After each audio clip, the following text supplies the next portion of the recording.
Hello and welcome back to English Today. This is DVD 8 and the fourth DVD of your elementary level. And in this DVD, you will see another 2 episodes of That's Life, our story, followed by our special TV programs. This time, a sports expert will be talking all about rugby, followed by air travel without stress, featuring our travel expert.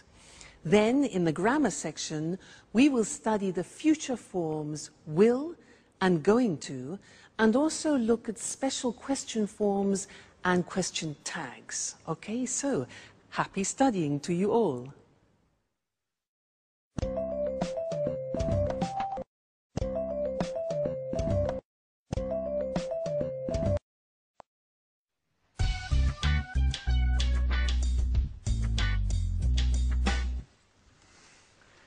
How does this scarf suit me, Anne?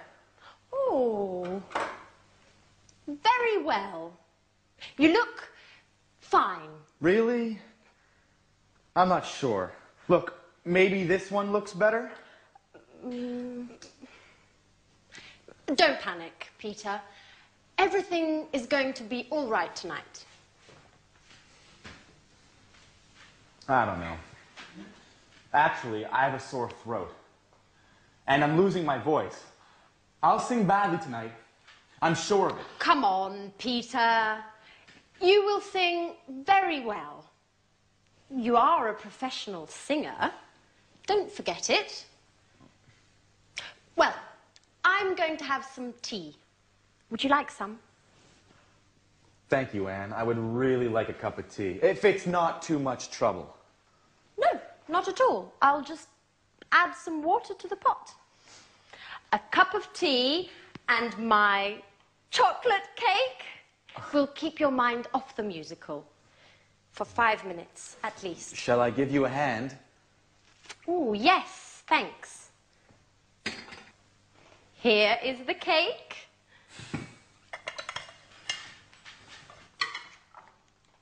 Oh, Oh, Peter!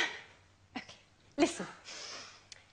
I know you are nervous, but try to be careful, please. I'm sorry, Anne. Listen, how do you think the musical will go? I think it will go very well. Grease is considered a classic musical. It's successful, entertaining. There will be loads of people clapping. Do you really think so? Sure I do. Hey, Peter, what time does the show start? At 9 o'clock. How are we going to get to the theater? I'm going to drive. I don't think that's a very good idea. Why not? Because parking there is almost impossible. Okay. We'll take the tube. That's a much better idea. When should we leave? Around 8:30? No, that's too late. Okay.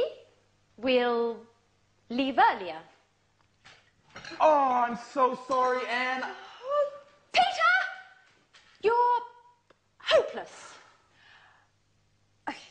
Okay, listen. I think you need to relax a bit. Why don't you go and take a nap? I can't sleep. I'm too nervous. Okay. Why don't you rehearse your part again? I can't. I can't remember anything. Okay. Go wherever you want. Just, please, leave me alone. Please.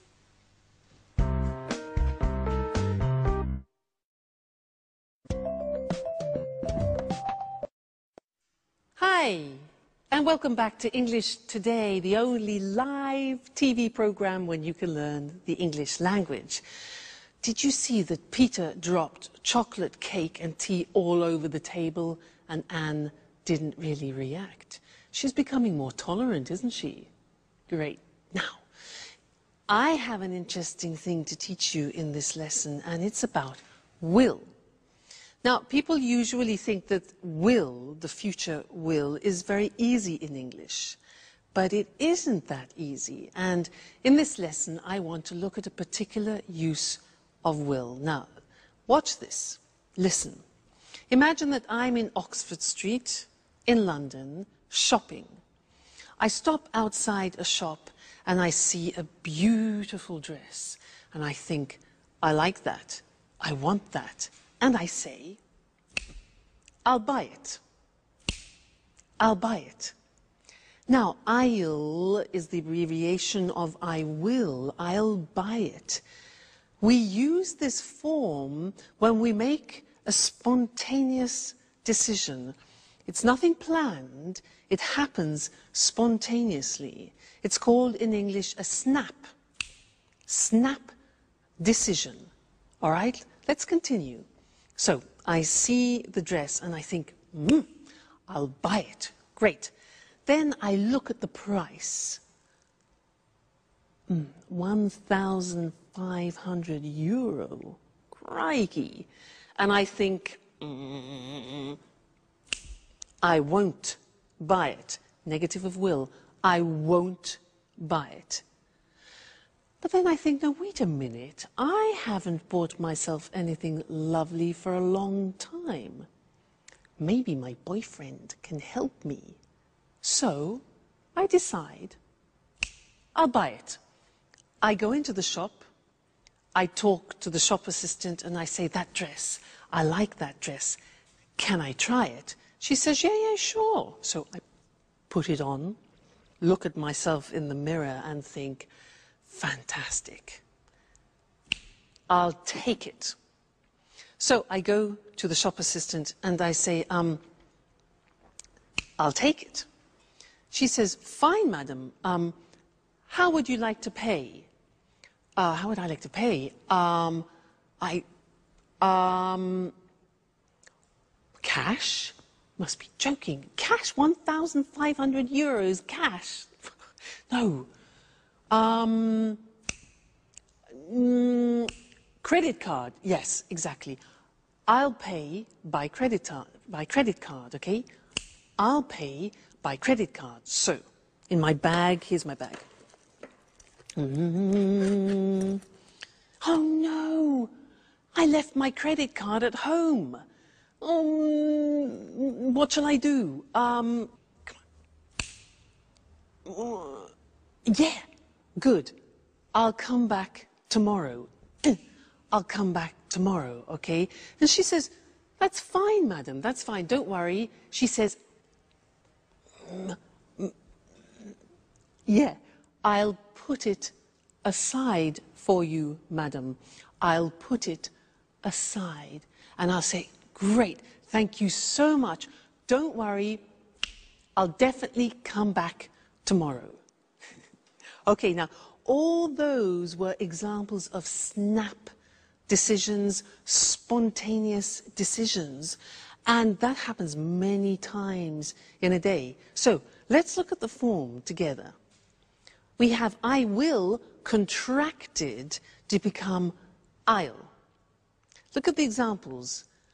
I'll try it. I'll take it. I'll pay by credit card. I'll put it aside for you. I'll make a bowl of pasta. And I'll come back later.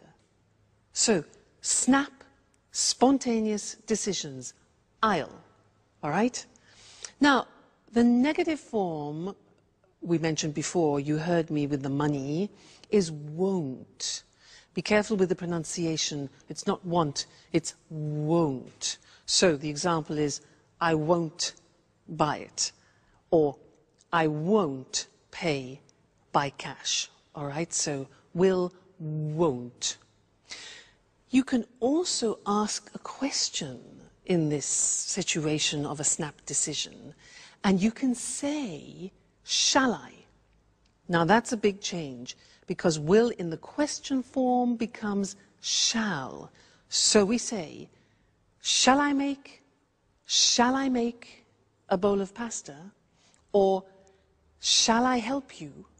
All right, that's the question form. So, I'll do it. I won't do it. Shall I do it? So those are snap decisions, very useful, very important, and not many people remember that use of will. Great. Let's go back and see how Peter's feeling, and then I'll see you later. I'll see you later. Bye.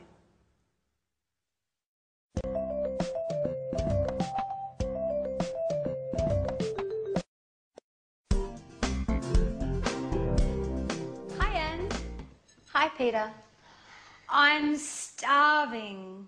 Is there anything to eat? How can you think about food at a time like this? Why? What's the matter? What's the matter? The performance is tonight. Come on, Peter. Don't panic.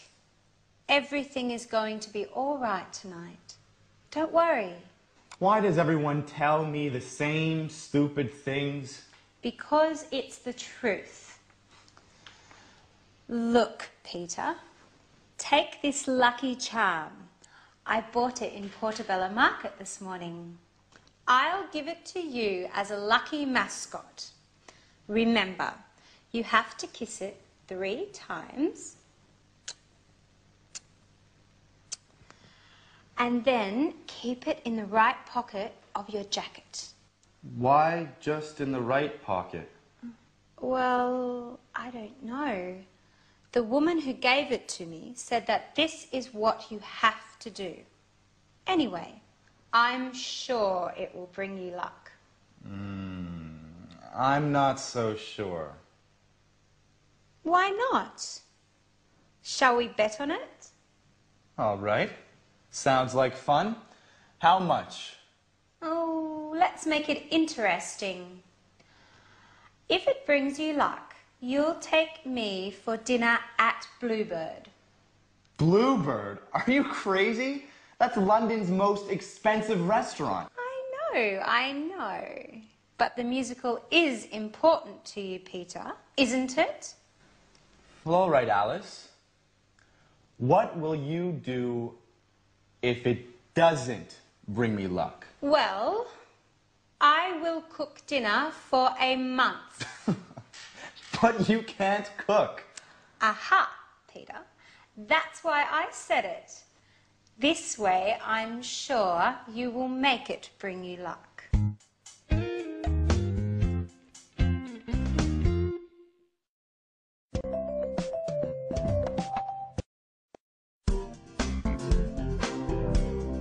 Hi, Anne. Hi, Peter.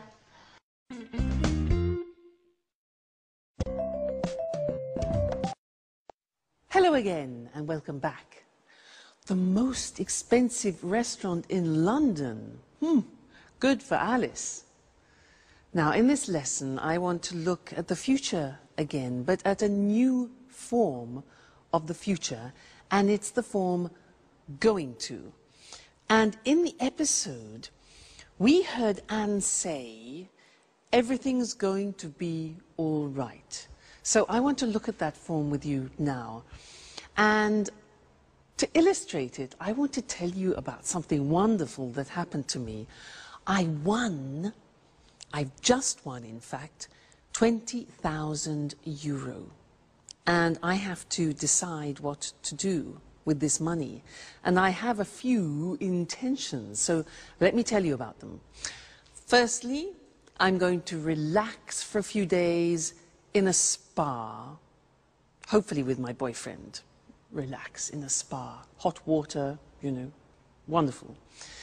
Then I'm going to visit some old friends in Canada that I haven't seen for a long time, so that's good. Then what? Yes, then a dream. I'm going to travel around Turkey, and I'm going to go in a hot air balloon over Cappadocia. Fabulous. Then what? I'm going to organize a surprise holiday for my parents in Egypt. Another thing, let's see, another intention that I have. Oh yes, I'm going to buy another double bass for my boyfriend because You know, it's an expensive instrument and he needs it for his work, so I'm going to buy that. Then what? Oh, yes, I'm going to buy another Jack Russell Terrier to keep Suki companion. And the last thing, well, I think I'm going to put the rest in the bank. All right? Now, I was explaining to you my intentions for the future. And when you do that in English, you use a particular form in the future, and it's going to. Let's look at that on the screen. So, the verb to be plus going to and then the infinitive. So the examples that I was using is this form. I'm going to have some tea. For example, you see the verb to be, going to, and the infinitive. He's going to sing well. So he, third person, changed the auxiliary. He's going to sing well. Everything's going to be all right, as Anne said.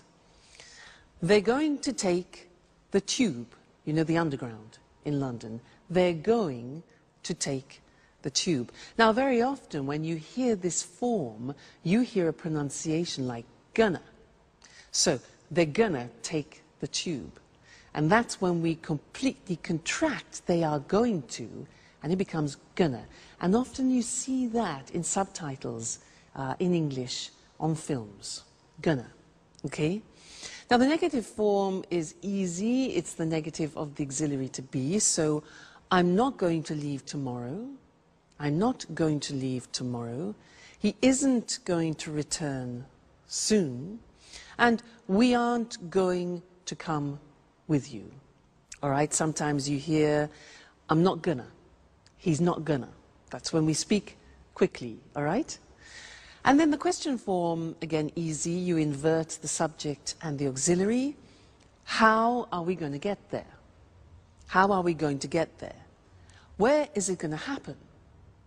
And when are they going to leave, or are they going to leave? All right, so that's another form of the future. And you can see slowly that the English future is quite interesting and quite complex. So when you want to talk about your intentions, you use going to. And I'm going to see you in the next lesson. All right? Bye for now.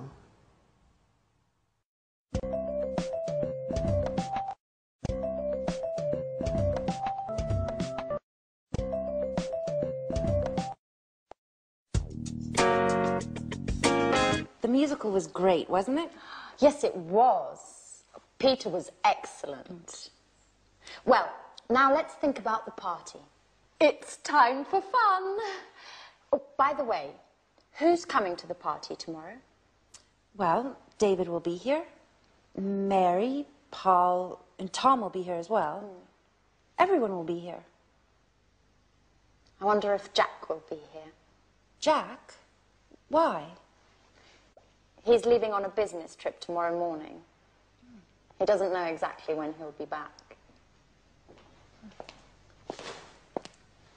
Hey, girls. What are you talking about? Anne was telling me that you won't be coming to the party this evening. It isn't true, is it? Yes, it is. I'm afraid I can't. Business before pleasure. You never will change, will you? Excuse me.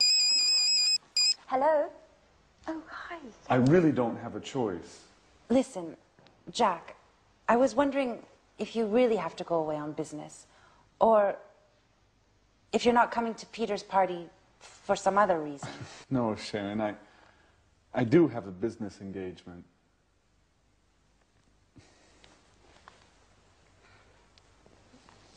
Anyway, since you asked, I'll tell you. There's more. I'm jealous of Peter. Oh, come on, Jack. You only care about business. Sure. That's what they all say. But, you know,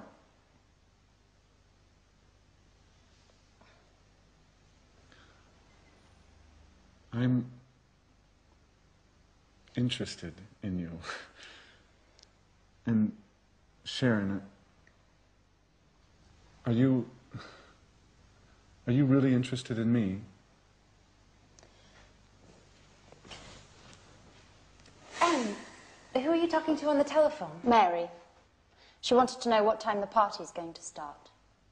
I think it will start at about 9 o'clock, won't it? Well, girls, I have to go finish my presentation. See you later. Bye. Back to work. You'll never quit, will you? Oh, what a shame that Jack isn't coming. He's a very interesting person. I wonder if you're falling in love with him. Come on, you can tell me. Okay. But don't tell anyone. Yes. He's quite handsome. Do you think he likes me, Sharon? What a question. It's none of my business. Don't be so difficult, Sharon. I was just asking, confidentially, your opinion. You are my friend, Sharon. I'm sorry, Anne. I didn't mean to hurt your feelings. I'm just a bit nervous these days. Why? Because of Peter. We're having some problems. I'm sorry, Anne, but I don't want to talk about that. I've got to go. See you later. Bye-bye.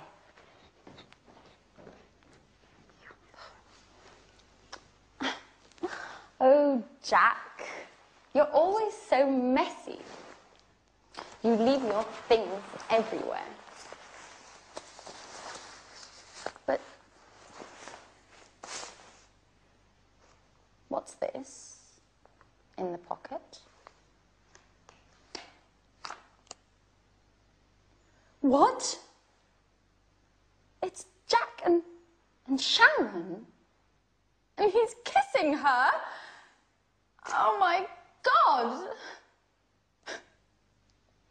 Now I understand everything.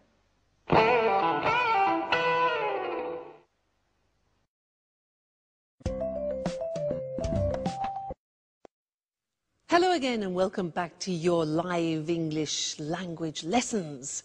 And in this lesson, we're going to learn something about questions. Remember how we said that English questions are difficult because of all those auxiliaries? Well, in this lesson, we're going to learn something which is especially typical of the English language. They're called question tags.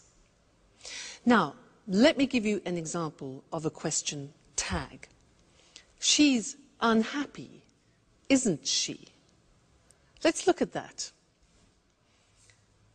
So, she's unhappy, isn't she?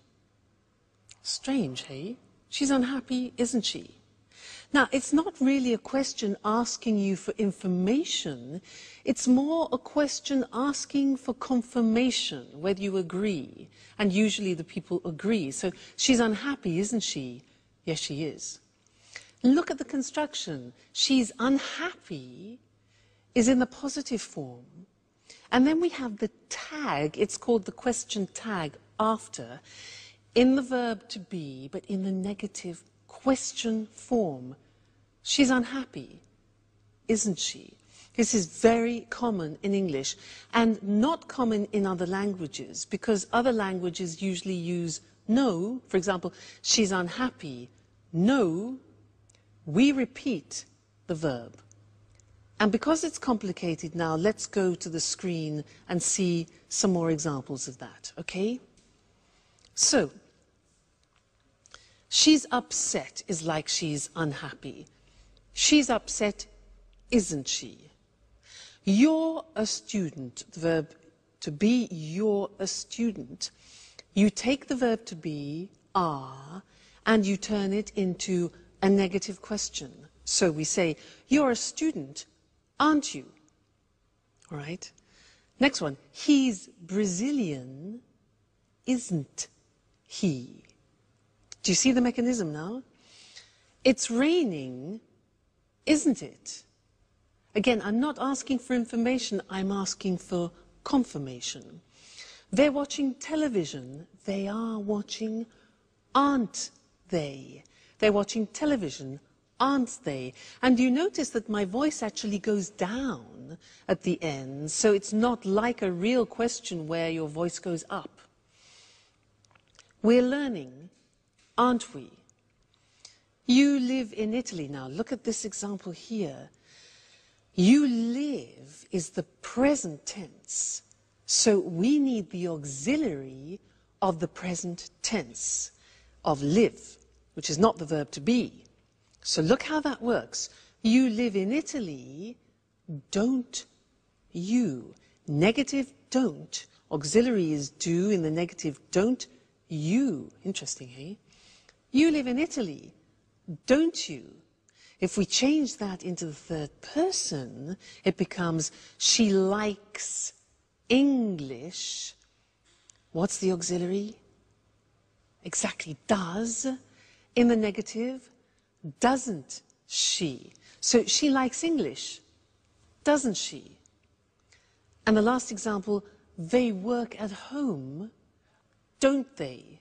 They work at home, don't they? All right, so it's not easy. You have to keep in mind the auxiliaries all the time.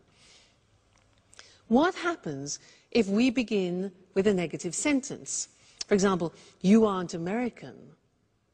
Well, then we use a positive tag. So, you aren't American, are you? Okay, aren't, are. She isn't a teacher. Is she? Negative, positive. He isn't watching TV, is he? They aren't playing today, are they? Let's change to the present tense. You don't play tennis, do you? We use the auxiliary do you? Question form. It doesn't work, does it? Third person. She doesn't like him, does she?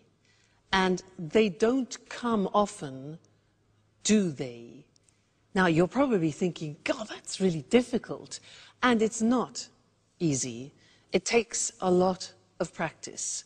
But when you know your auxiliaries well, it becomes easier and easier. Okay, so don't worry, slowly but surely, as we say. Now let's turn to that's life, and our friends are having a party. Let's go and join them. Bye.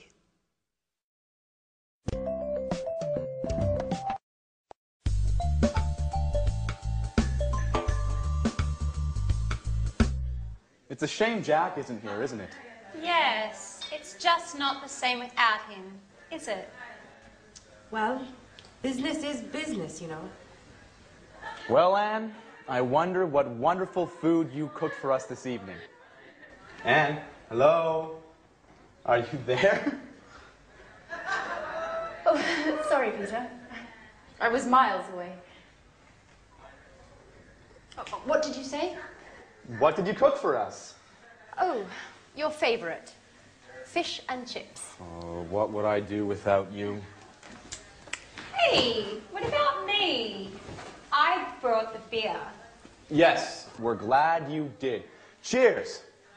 Cheers. Cheers. Here's to Peter's success. Well, guys, this is the right time for an important announcement. Last night, there was a famous director at the theater. We met after the show, and he told me he is preparing a musical to be performed all over Japan. So he wants to see me for an audition next week. Well, cheers. Cheers. Cheers. You'll be famous soon, Peter. Surprise! Jack! Jack! Well, well, not so dedicated to your work, are you? Peter, get me a beer. Now you're talking.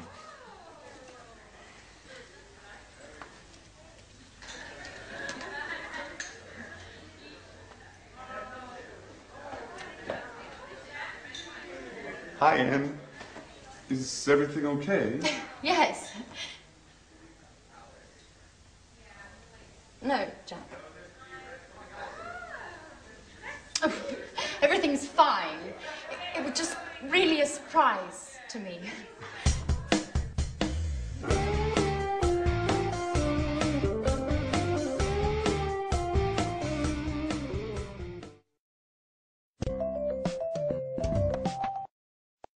Hello and welcome back again for some more English.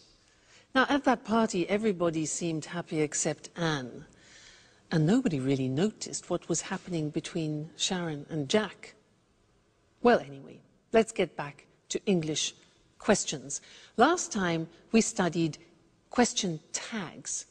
But this time I want to look at another question form in English which is very important.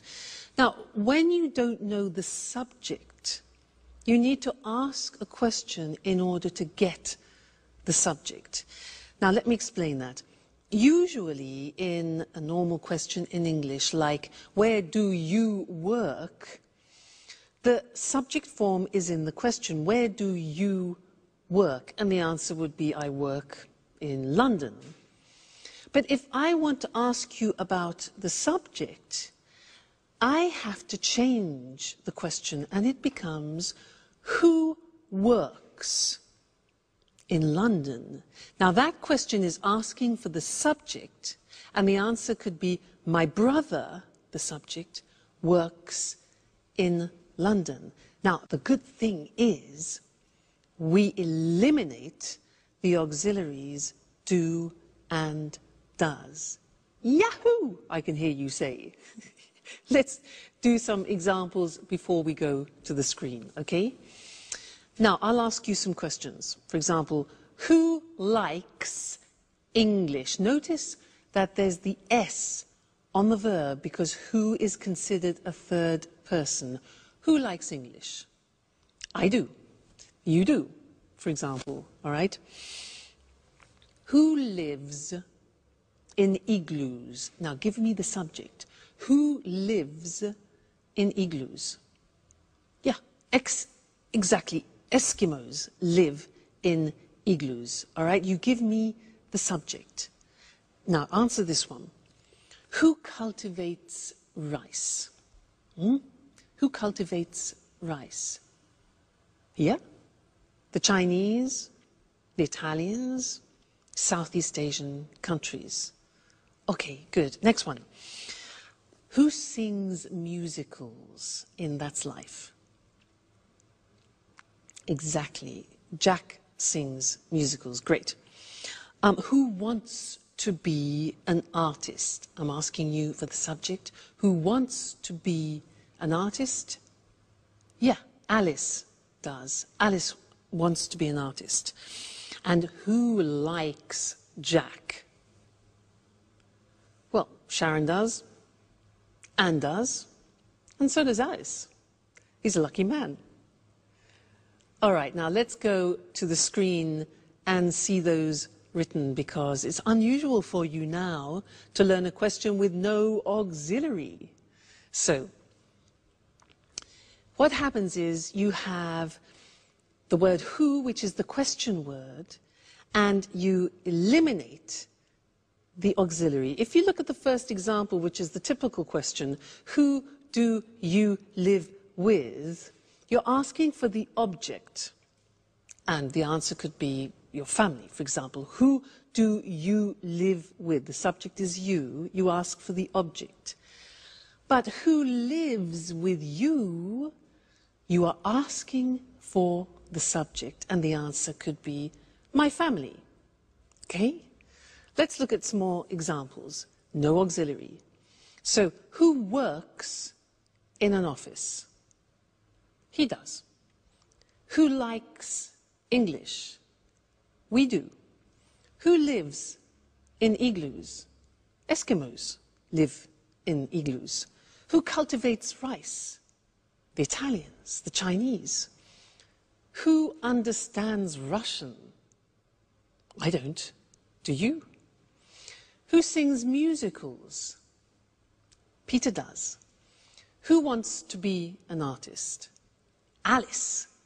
And who likes Jack? We all do. Okay, so very interesting this, and we will look at it again in the future. But remember, this is one occasion, the only occasion where you don't need auxiliaries in the question form when you're asking for the subject. So, who understands this? We do. Okay. So I'll see you again soon. Take care. Bye.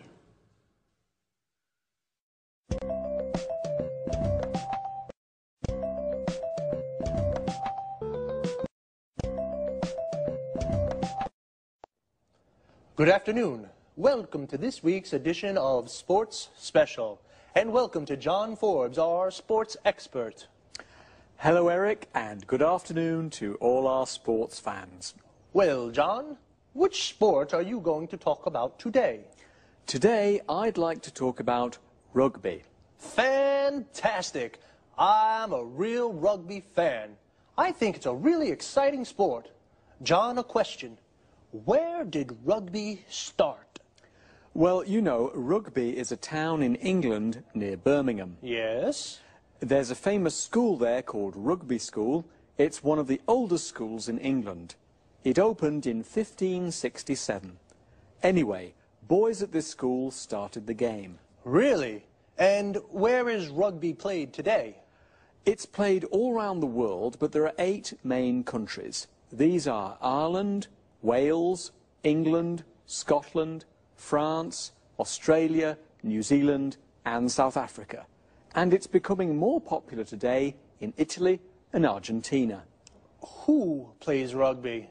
Mainly men, but there are more and more women's teams. Really, women? That's a surprise.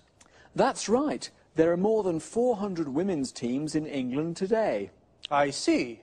John, can you explain to our viewers how to play rugby? Of course. Remember, rugby is very different from soccer. The ball's oval like an egg. There are 15 players in a team, and the players can carry the ball. In fact, the aim is to run fast with the ball in your hands. And what about a tackle? What's that? To stop a player of the opponent's team running with the ball, you tackle him. You catch his legs and pull him to the ground. That sounds dangerous. Yes, it can be. There are lots of injuries in rugby. It's a very physical game. And how do you score? Well, you run with the ball and put it down on the ground at the opponent's end of the pitch. Of course, your opponents do everything they can to stop you from reaching their end of the pitch. You score a try if you cross the try line and put the ball down on the ground. You can also score points by kicking the ball between the 2 goalposts. The goalposts are very high. If you do this, you score a goal. So, there are tries and there are goals. That's right. Just one more question. What are scrums? Scrums are special to rugby. Players from the 2 sides push against each other to try to get the ball. Scrums sound dangerous too. Yes, they can be dangerous, but it's fun. You know, I used to play rugby. Really? Yes, but I injured my shoulder and had to stop. I just watch now. Well, I sometimes watch a game on Saturday afternoons. How about coming along? Sure. How about next weekend? Great. Okay. Thank you, John. Goodbye. And goodbye to all our sports fans. See you next week for another edition of Sports Special.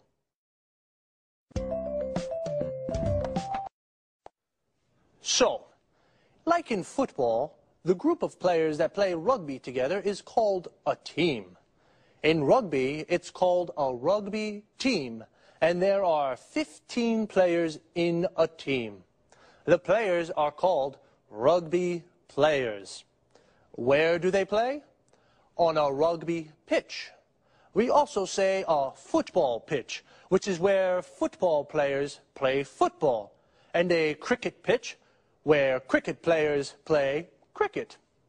When we go to watch a rugby match, we go to a rugby ground. Well, as John said, rugby can be dangerous. In fact, there are lots of injuries in rugby. An injury is when you hurt or damage a part of the body. If a player has a serious injury, then he cannot play. To injure is a regular verb. For example, if you break your arm, you say, "I injured my arm." Why is rugby so dangerous? Well, it's a very physical sport. This means you use your body a lot, and there is a lot of contact with the other players. When a player tackles, he stops a player from the other team by pulling him to the ground. This is called a tackle. To tackle is the verb. The aim of a tackle is to get the ball. You can tackle in football too, but you can only use your feet to get the ball. In rugby, you use your whole body. What about a scrum? This is a term specific to rugby. A scrum is when all the players push against each other to get the ball. As John explained, in rugby, there are two different ways of scoring. To score means to win a point for your team. You score a try when the ball touches the ground. You score a goal when you kick the ball between the two goal posts.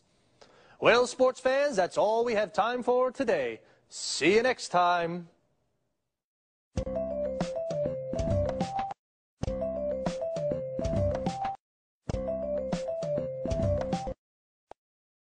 Good afternoon and welcome to this week's edition of the Travel Programme. And of course, welcome to Christina Teng, our travel expert. Hello, Lucy. Well, Christine, do you know that one of the main causes of stress in the West is air travel, according to research from the University of Illinois in the USA? You know, that doesn't surprise me. Air travel can be a very stressful experience. It seems that a lot of people start to feel nervous in the travel agency when they're buying the ticket or when they're buying the ticket online at home. Really? Well, why don't we give our viewers some advice on how to reduce that stress and enjoy air travel more? Sure. Just follow a few simple rules and you'll fly without any stress at all. The first rule, don't arrive at the airport late. Oops, I always arrive late. That's not a good idea. For a start, if you arrive at the airport early, you have plenty of time to check in. You can go straight through passport control and the security check. Then you have plenty of time to relax. You can do some shopping, have a drink, read a magazine or a book, all stress-free without worrying about missing the flight. You're right, Christine. It's important to arrive at the airport with plenty of time to spare. And what else can I do to make air travel less stressful? Well, another cause of stress is the amount of luggage that we take with us. We always take too much. Listen, don't take more than 20 kilos and only take one suitcase. Check the weight before you leave home and relax at the check-in. There's no need now to worry about excess baggage charges. It's always relaxing to save money. Definitely. And one last thing on the topic of luggage. Yes? Hand luggage. Take one small bag and don't put too much in it. Remember, you'll have to carry this around the airport. Good advice. You know, many people have a fear of flying. These people become nervous when the plane takes off and lands. Of course, I understand that people may feel nervous at these moments. They should remember that flying is the safest way to travel. So, relax and enjoy the flight. And you shouldn't look out the windows too much. Why not? Clouds are relaxing. But if you do feel nervous, you could try taking a tranquilizer. If you have a real fear of flying, they can help you relax. Don't take too many, though. Of course not. And try closing your eyes as the plane takes off and lands. Think of the beautiful place you're going to or the wonderful holiday you just had. Well, how to enjoy stress-free air travel. Don't arrive at the airport late. Don't take too much luggage. After passport control and the security check, relax with a drink and something interesting to read. Or perhaps do some shopping. And once you're on the plane, remember that flying is the safest way to travel. So thanks, Christine, for this very useful advice, and goodbye. Goodbye, Lucy, and safe travelling.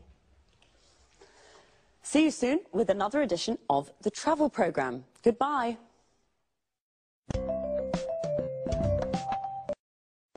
Well, I certainly didn't know that air travel could cause so much stress.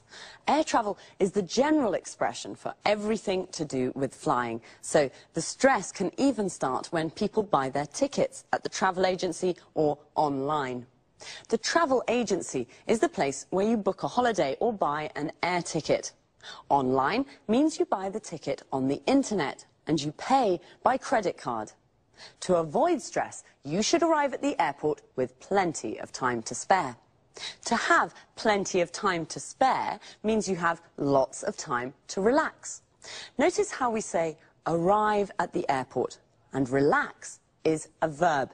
So you should arrive at the airport early so you can relax before the flight. If you arrive at the airport late, you could miss the flight. To miss the flight means you can't get on the plane and it leaves without you. Before you can get on the plane, you have to go through passport control. This is where you show your passport to an official. You have to go through the security check. This is where you put your hand luggage into the X-ray machine. Hand luggage is the bag you take on the plane with you. Luggage is the general word for suitcases and bags. A suitcase is a kind of bag where you put your clothes and shoes.